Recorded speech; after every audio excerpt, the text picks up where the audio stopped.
Hi കൂട്ടുകാരെ, ഇന്നൊരു സ്വീറ്റാണ് തയ്യാറാക്കുന്നത്. അതിനായി ഒരു കുക്കറിലേക്ക് കപ്പ ഉണക്കിയത് ചെറിയ പീസുകളാക്കിയതും ആവശ്യത്തിന് വെള്ളവും ചേർത്ത് വേവിച്ചെടുക്കുന്നുണ്ട്. 2 വിസിൽ വരുന്ന വരെ വേവിച്ചെടുക്കാം. ഈ കപ്പ ഉണക്കി സൂക്ഷിക്കുന്ന വിധം മുന്നേ വീഡിയോ ഇട്ടിട്ടുണ്ട്. കപ്പ വെന്ത ശേഷം അതിലേക്ക് ആവശ്യത്തിന് നാളികേരം ചിരവിയത് ചേർത്ത് കൊടുക്കുന്നുണ്ട്. ഇത് നല്ല പോലെ ഒന്ന് വെന്ത് വരണം. അതിനുശേഷം അതിലേക്ക് ആവശ്യത്തിന് ജീരകം ചേർത്ത് കൊടുക്കാം. ചെറിയ ജീരകമാണ് ചേർത്ത് കൊടുക്കുന്നത്. അതിനുശേഷം ശർക്കരപ്പാനി അരിച്ചൊഴിച്ച് കൊടുക്കാം.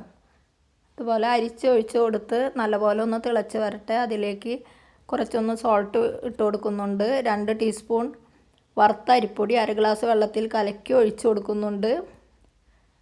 പിന്നെ കുറച്ച് ഏലക്കപ്പൊടി കൂടി ചേർത്ത് കൊടുക്കാം. അതിനുശേഷം നല്ലപോലെ തിളച്ചൊന്ന് കുറുകി വരും. നെയ്യിലേക്ക് കുറച്ച് നാളികേരം കൊത്ത് ചേർത്ത് മൂപ്പിച്ചെടുത്തതും ചേർത്ത് കൊടുക്കുന്നുണ്ട്. ഇപ്പോൾ കപ്പ പായസം റെഡി ആയിട്ടുണ്ട്. ട്രൈ ചെയ്ത് നോക്കണേ, ഫീഡ്ബാക്ക് പറയണേ.